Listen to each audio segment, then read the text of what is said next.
र सिमानामा भारतीयहरूको दादागिरी त त्यो पहिलेदेखि नै महसुस गरिराखेको कुरा र त्यो पीडामा नेपाल पेल्सिराखेको अवस्था छँदैछ। त्यसको साथसाथमा पछिल्लो समय नेपाल र चीन बीच अलि समधुर सम्बन्ध भनिराखेको सन्दर्भमा पनि यो लिपुलेक, लिम्पियाधुरा र कालापानीको जुन पछिल्लो समय भारतीयद्वारा कब्जा गरिएको स्थिति छ त्यसमा चीनको पनि मौन समर्थन हो कि भन्ने आशंका गर्ने पर्याप्त ठाउँहरू मिलिराखेको छ। पहिलो कुरा त भारत र नेपाल बीच उक्त क्षेत्र भारतीयले अतिक्रमण गरेको भन्ने कुराको विषयमा नेपाल र भारत बीच त्यो बहस चलिराखेकै सन्दर्भमा नेपालको सहमति बिना नै चीनले उक्त क्षेत्र हुँदै भारतसँग व्यापारिक नाका खोल्ने भन्ने सम्झौता गर्नु, त्यसपछि आएर फेरि अहिले पनि भारतीयहरूले उक्त सडक उद्घाटन गर्दाखेरि पनि उक्त सडक उद्घाटन गर्नुको मुख्य तात्पर्य आजको दिनमा बताइराखेको त त्यो मानसरोवरमा पुग्नको लागि बताइएको छ, त्यो चीनमा छ र चीनले उक्त मार्ग हुँदै त्यहाँ नागरिक जान दिन्छ कि दिँदैन भन्ने कुरा पनि पछिल्लो समय आइराखेको छ। अहिलेको स्थिति हेर्दाखेरि उसले दिन्छ भनिसकेपछि नेपालको भूमि हुँदै नेपालको सहमति बिना कसरी त्यहाँ नागरिक पुग्ने भन्ने प्रश्नमा पनि अब चीनसँग वार्ता गर्नुपर्ने अवस्था पनि रहिराखेको भन्ने कुरा पनि आइराखेको छ। अर्को कुरा, सुगौली सन्धि नेपालले तत्कालीन इस्ट इन्डिया कम्पनीसँग गरेका थियो र इस्ट इन्डिया कम्पनीसँग नेपालले त्यो सुगौली सन्धि गर्दाखेरि अहिलेको भारत त्यति बेला इस्ट इन्डिया कम्पनीको उपनिवेश अथवा बेलायतको उपनिवेशमा थियो भनिसकेपछि अब भारतसँग होइन सिधै बेलायतसँग चाहिँ वार्ता गर्नुपर्छ, बेलायतलाई चाहिँ हामीले गुहार्नुपर्छ भन्ने कुरा पनि आइराखेको छ। र त्यति बेला नेपाल र इस्ट इन्डिया कम्पनी बीचको युद्ध पश्चात उसले जुन सीमा निर्धारण गरेका थियो र उसले निर्धारण गरेकै सीमा जुन काली नदी, नेपालको पश्चिमतर्फको सीमा कहाँ आउने भन्दै गर्दाखेरि त्यो काली लिम्पियाधुरा चाहिँ मुहान भएको काली नदी जुन छ त्यो काली नदीभन्दा पूर्वको भूमि नेपालको हुने भनेर चाहिँ कुरा उल्लेख भइसकेपछि त्यही अनुरूप नै आइराखेको सन्दर्भमा जब चीन र भारत बीच युद्ध भइसकेपछि 1962 को युद्ध र त्यो युद्धमा त्यो भूमि रणनीतिक रूपमा पनि निकै महत्त्वपूर्ण भूमि भएको कारणले गर्दाखेरि त्यहाँ चाहिँ भारतीय सेनाहरू बस्न थालेको भन्ने कुरा पनि आइराखेको छ र त्यसपछि क्रमशः पछिल्लो समय नेपालको हिमाली क्षेत्रमा र चीनसँगको सीमा नाकाहरूमा भारतीय सेना नै आएको अवस्था पनि थियो र ती चेकपोस्टहरू हटाउँदै गर्दाखेरि कृतिनी विष्ट प्रधानमन्त्री हुँदै गर्दाखेरि सम्पूर्ण चेकपोस्टहरू त हट्यो, तर त्यो क्षेत्रमा जुन क्षेत्र आजको दिनमा विवादित भइराखेको छ यो क्षेत्रमा चाहिँ भारतीय सेना चाहिँ त्यहाँ लुकेर बसेको भन्ने कुरा पनि आइराखेको छ। कसैले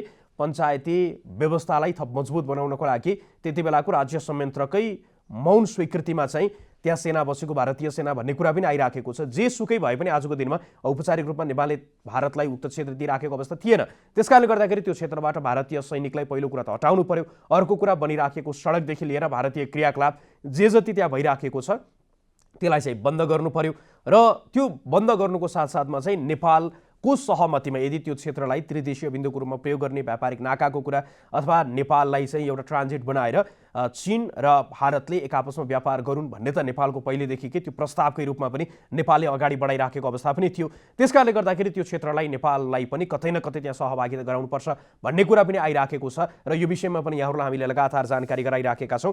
अहिले पछिल्लो समय आइराखेको जुन सडकको कुरा छ त्यो सडकले एउटा त यो राष्ट्रियतासँग र नेपालको सार्वभौमसत्ता र अखण्डतासँग प्रत्यक्ष जोडिएको विषयवस्तु त हुँदै हो, त्यसको साथसाथमा हाम्रो आर्थिक क्रियाकलापलाई पनि यसले क्षति पुर्याउने देखिन्छ। किनकि मानसरोवर हुनको लागि हिजोको दिनमा त्यो बाटो नखुल्दै गर्दाखेरि भारतीय पर्यटक मानसरोवर हुनको लागि त नेपाली भूमि प्रयोग गरेर जाँदै गर्दाखेरि उनीहरूले नेपालमा यहाँको हवाई क्षेत्रको कुरा गरौँ अथवा पर्यटन क्षेत्रकै कुराकानी गर्दाखेरि पनि नेपालमा धेरैले रोजगारी पाइराखेको, आर्थिक उपार्जन गरिराखेको अवस्था थियो।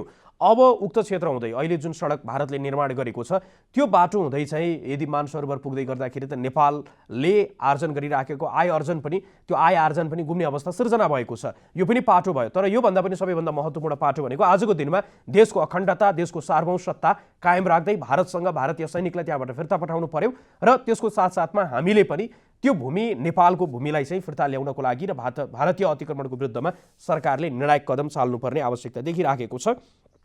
र अबको बाटोको सन्दर्भमा हामीले यस कार्यक्रममा लगातार चर्चा गरिराखेका छौँ। यसै विषयमा कुराकानी गर्नको लागि यति बेला हामीसँग ग्रेटर नेपाल राष्ट्रवादी मोर्चाका अध्यक्ष फणिन्द्र नेपाल हाम्रो प्रत्यक्ष सम्पर्कमा हुनुहुन्छ। फणिन्द्रजी, यहाँलाई कार्यक्रममा स्वागत छ। धन्यवाद छ। अहिले अब यहाँहरू त ग्रेटर नेपालकै वकालत गर्दै आइराख्नु भएको छ, तर सुगौली सन्धि पछि जुन भूमि हामीले आजको जुन नक्साको कुरा आइराखेको छ नेपालकै जुन भूमि छ त्यो पनि संरक्षण गर्नको लागि बडो गाह्रो परिराखेको जस्तो देखिएको छ सरकारलाई। यो स्थितिलाई चाहिँ यहाँले कसरी हेरिराख्नु भएको छ, कसरी विश्लेषण गर्नुहुन्छ?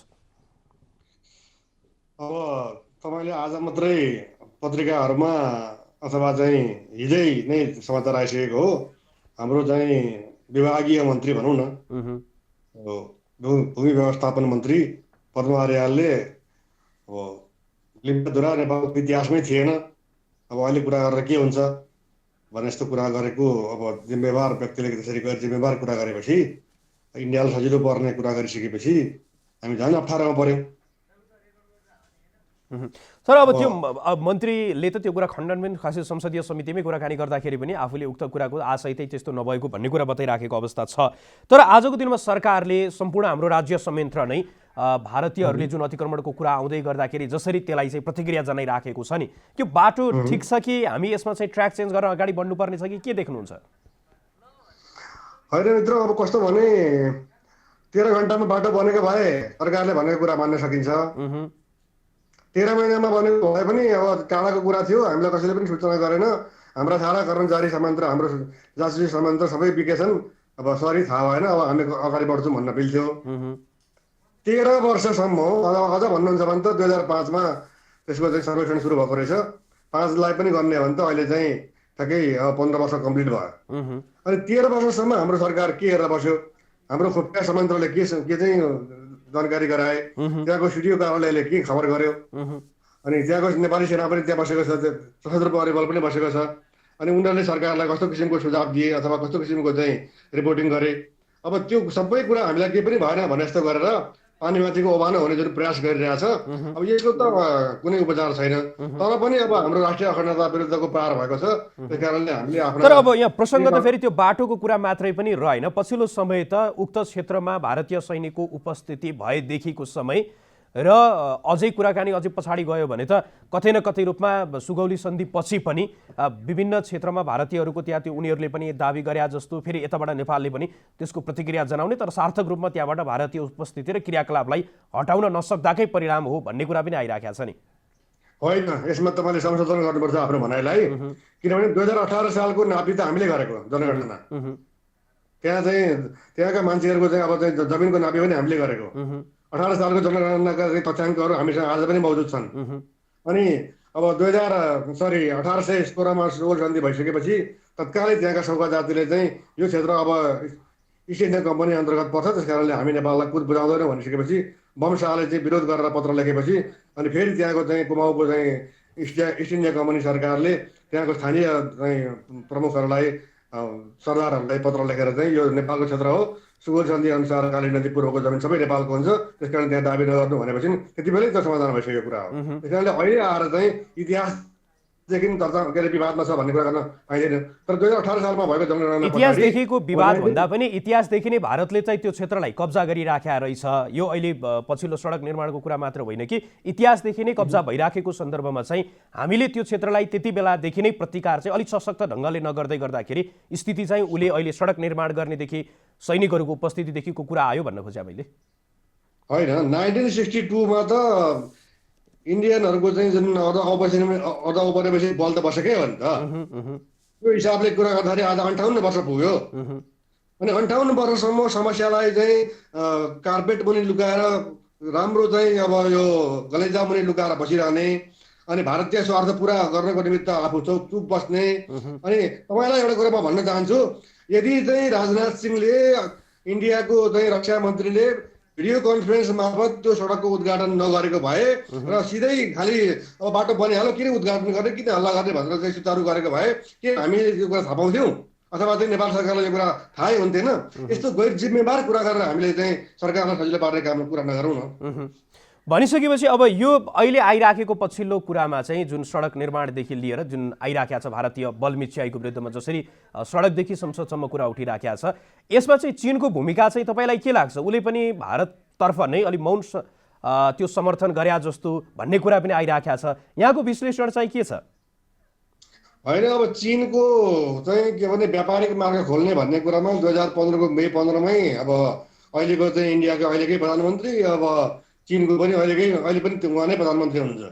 उहाँ दुईजनाले चाहिँ अब मे 15मा 2015मा चाहिँ अब व्यापारिक मार्ग त्यहाँबाट खोल्ने भनेर चाहिँ सहमति गरेको र तर त्योभन्दा पहिले नै चीनले पटक 2003मा, 2005मा, 2008मा, 2011मा हामीले चाहिँ केही सूचनाहरू पाएका छौँ कि पटक पटक नेपाललाई चाहिँ ल त्यहाँबाट इन्डियाले बाटो बनाउँदैछ है, तपाईँहरूले आफ्नो चाहिँ कुरा राखिहाल्नुहोस् बेलामा भन्दाखेरि चाहिँ अब तपाईँहरूले हामीलाई सम्झाउनु पर्दैन, हामी इन्डियासँग आफै कुरा गर्छौँ भनेर चाहिँ अनि भन्ने, अनि नेपाली जनतालाई चाहिँ थाहै नदिने।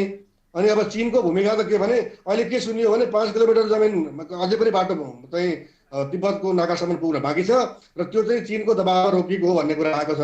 तर यो अपुष्ट कुरा हो, यो प्रमाणित कुरा होइन। तर चाहिँ 5 किलोमिटर बाटो चाहिँ अझै बाँकी छ र अहिले चाहिँ कोरोनाको महामारीको बेलामा बाटो उद्घाटन गरेर नेपालीहरू सडकमा आउन सक्दैनन्। अनि लकडाउनको बेलामा चाहिँ अब कृषि लाग्या जस्तो पनि छ, त्यो कारणले हामी सुरक्षित हुन्छौँ भन्ने हिसाबले हतार हतार चाहिँ त्यो बाटोको चाहिँ उद्घाटन गरेको। तर कुरा के भने हाम्रो नेपाल सरकारले अस्ति परराष्ट्र मन्त्रालयले चाहिँ विज्ञप्ति जारी गर्ने बित्तिकै भारतीय पक्षबाट पनि उताबाट आयो काउन्टरमा, त्यसको प्याराग्राफ 2 मा चाहिँ जुन सडक बनेको छ त्यो हाम्रो टेरिटोरीमा बनेको छ भनेर उसले क्लियर गरिसक्यो। र पहिले पनि हाम्रो नक्सा हाम्रो जमिन चाहिँ उसको रक्षामा राखेपछि उनीहरूले कुरा गर्न तयार छौँ, तर त्यो हाम्रो integral part of India, sovereign territory हो इन्डियाको त्यो भनेर भनिसक्यो। अनि उसले आफ्नो कुरा छिरिसक्यो हेर्नुहोस्। अब यहाँ हामी चाहिँ के भने कुटनीतिक कुरा गर्छौँ अनि पटक पटक चाहिँ अब चाहिँ सशस्त्र प्रहरी बल लगाएर राखिदिनु पर्यो भनेर चाहिँ गृहमन्त्री वामदेव गौतमलाई भएको बेलामा म जाने व्यक्ति म आफै हुँ। मैले रामबहादुर थापा बादल अहिलेको गृहमन्त्रीलाई पनि गएर चाहिँ सशस्त्र प्रहरी बलको ठुलो सङ्ख्या लगाएर तत्काल राखिहालौँ हामी भनेर मैले भनेको। अब अहिले सुनिन्छ 8 महिनादेखि चाहिँ बजेट नभएर चाहिँ त्यो खाइरहेछ। अनि हामी चाहिँ इन्डियालाई सजिलो पार्नको निमित्त हामी अप्ठ्यारोमा परेर बसिरहने, अनि नेपाली जनताले यो सरकारलाई स्वीकार गरेर अनि सरकारले त थाहै पारेछ भनेर हामीले मानिदिनु पर्ने, यो कस्तो विडम्बना हो। अब यहाँले विकल्प चाहिँ के देख्नु भएको छ त? अबको बाटो चाहिँ हामीले यो विषयलाई अन्तर्राष्ट्रियकरणको कुरा पनि पछिल्लो समय आइराखेको छ, अर्को पक्षले पछि यो अन्तर्राष्ट्रियकरण भन्दा पनि भारतसँगको वार्ताबाट नै समस्याको सम्बोधन हुनुपर्छ भन्ने कुरा पनि आइराखेको छ। यहाँले चाहिँ यो भारतीय बलमिच्याइलाई रोक्नको लागि र उनीहरूलाई चाहिँ उनीहरूकै दिशामा अथवा उनीहरूकै क्षेत्रमा धकेल्नको लागि चाहिँ गर्नुपर्छ के? एउटा चाहिँ हेर्नुहोस्, तत्कालै नेपाली सेना र सशस्त्र प्रहरी बलको टुकडी त्यहाँ लगेर राखिहाल्नुपर्छ। तर मेरो भनाइ के होइन भने जहाँनिर कालापानीमा चाहिँ भारतीय औपनिवेशिक अर्धसैनिक बल बसेको छ त्यो बलकै छेउमा चाहिँ काउन्टर दिने गरी राख्नुपर्छ मैले भनेको होइन। तर हाम्रा त्यहाँ बसेका नेपाली जनताको पनि सुरक्षाको अनुभूति दिलाउनको निमित्त त्यहाँ सदरमुकामकै छेउमा लगेर भए पनि ठुलो सङ्ख्यामा सेना र सशस्त्र बल लगेर राख्नु पर्यो। तर त्यो चाहिँ के भने शान्ति सेनामा हाम्रो नेपाली सेना पनि जान्छन्, त्यहाँ बन्दुक चलाउन जाने होइन, शान्ति स्थापना गर्न जाने हो। कहिलेकाहीँ के भने बन्दुकबाट पनि शान्ति स्थापना हुन्छ। त्यस कारणले हामीले त्यहाँ सेना लगेर राख्ने हो भने एउटा चुनौती भारतका सामु उपस्थित हुन्छ र उसको नुर गिर्छ, उसलाई ठुलो चुनौती त्यहाँ बनिहाल्छ। र यदि इन्डियाले चाहिँ जबरजस्ती ढङ्गले चाहिँ बाटो बनाएको भन्न पनि हामीलाई बडो अप्ठ्यारो पर्यो, किनभने 13 वर्षसम्म नेपाल चुपचाप बसिरहन्छ, बाटो बनाएकोमा कुनै विरोध व्यवधान गर्दैन भने त्यसलाई जबरजस्ती भन्न मिल्दैन। यो त इन्डियालाई सजिलो पार्नको निमित्त 13 वर्ष अगाडिदेखिका सरकारहरूले मौन समर्थन दिँदै बाटो बना भनेर चाहिँ समर्थन दिँदै आएको र अहिले पनि के कुरा सुनिँदैछ भने यही लकडाउनको बेलामा नै यो महामारीकै बेलामा तपाईँहरू उद्घाटन गरिहाल्नुहोस् अनि विरोधको स्वर पनि कलिक कम हुन्छ भन्ने पनि सरकारी संयन्त्रबाटै त्यो सूचना प्राप्त गरेर इन्डियाले चाहिँ बाटोको उद्घाटन गरेको भन्ने पनि आएको छ। त्यस कारण म अर्को चाहिँ कुरा सुझाव म के दिन चाहन्छु भने अब यदि इन्डियाले चाहिँ कूटनीतिक माध्यमबाट यो कुराको समाधानका निमित्त अगाडि नबढ्ने हो भने र लिङ्गरिक मात्रै गर्दै जाने हो भने हामीले चाहिँ सिधै यो बाटो चाहिँ जहाँ पुगेर चाहिँ तिब्बतको बोर्डरमा त्यहाँ मिल्छ त्यहीँनिर लगेर हामीले चाहिँ अब सशस्त्र प्रहरीको बटालियन चाहिँ 2-4 हजारको सङ्ख्यामा लगाएर राख्नुपर्छ। त्यहाँ चाहिँ अब ट्याक्स अफिसहरू स्थापना गर्नुपर्छ। जति पनि इन्डियनहरू चाहिँ मानसरोवर जानको निम्ति त्यो बाटो प्रयोग गर्छन् त्यो सबै पैसाको स्रोत चाहिँ त्यहाँबाट हामीले असुल्नुपर्छ। त्यसरी हामीले काउन्टर दिन सक्छौँ भने हुन्छ। होइन भनेदेखि चाहिँ इन्डियासँग अब हाम्रो प्रधानमन्त्रीले हटलाइन सुरु गर्नु पर्यो नि त। हटलाइनको काम के हो? हटलाइन बिग्रिएको हो भने बनाउनु पर्यो, अब बिग्रेको छैन भने कुरा गर्नु पर्यो। कुरा गर्दाखेरि पनि अब चाहिँ त्यहाँबाट सेना कहिले हट्ने? हाम्रो प्रधानमन्त्रीले त म सेना हटाउने प्रयास गर्छु, नक्सा भन्ने कुरा त म भरे छापिदिन्छु भन्नुहुन्थ्यो, अहिलेसम्म नक्सा पनि छापेको छैन। नक्सै छापेको भए पनि कमसेकम हाम्रो जमिन हाम्रो नक्सामा छ, भोलि अन्तर्राष्ट्रिय न्यायालयमा जानु पर्यो भने पनि हामीले पनि हाम्रो नक्सामा हाम्रो चाहिँ जमिन राखेका छौँ भन्ने कुरा गर्न पाइन्थ्यो। अब भारतलाई सजिलो पार्नको निमित्त नक्सा पनि नबनाउने अनि सेना हट भनेर चाहिँ यसो मुखले भने जस्तो गर्ने कार्यतालिका नमाग्ने भन्नु पर्यो नि। हाम्रो प्रधानमन्त्रीले टाइम बााउन्ड एउटा ऊ चाहिँ माग्नु पर्यो, टाइम टेबल माग्नु पर्यो। कति महिनामा, 2 महिनामा, 3 महिनामा, 4 महिनामा, कति महिनामा त्यहाँबाट चाहिँ उसको अर्धसैनिक बल फिर्ता हुन्छ। अब त्यसरी चाहिँ विषयवस्तुलाई चाहिँ अब वस्तुपरक ढङ्गमा अगाडि नबढाउने अनि चाहिँ कूटनीतिक पहल गर्दैछौँ भन्ने भनिसकेपछि म अब कार्यक्रमको लगभग अन्तिममा छु। अन्तिममा चाहिँ यहाँले जस्तो अन्तर्राष्ट्रियकरणको कुरामा चाहिँ यो कसरी अन्तर्राष्ट्रियकरण गर्ने भन्ने सन्दर्भमा पनि अहिले पछिल्लो समय आइराखेको छ, अन्तर्राष्ट्रिय अदालतमा पुग्नु पर्यो भन्ने कुरा पनि आइराखेको छ। यो विषयमा पनि हामीले यसलाई कसरी अन्तर्राष्ट्रियकरण गर्न सक्छौँ त्यो विषयमा पनि आम दर्शकलाई जानकारी गराइदिनुहोस् न अन्तिममा संक्षेपमा। हजुर, अन्तर्राष्ट्रिय न्यायालयमा जान हामी सक्दैनौँ। अन्तर्राष्ट्रिय न्यायालयमा जानका निम्ति सबभन्दा पहिले इन्डियासँग वार्ता हुनुपर्छ।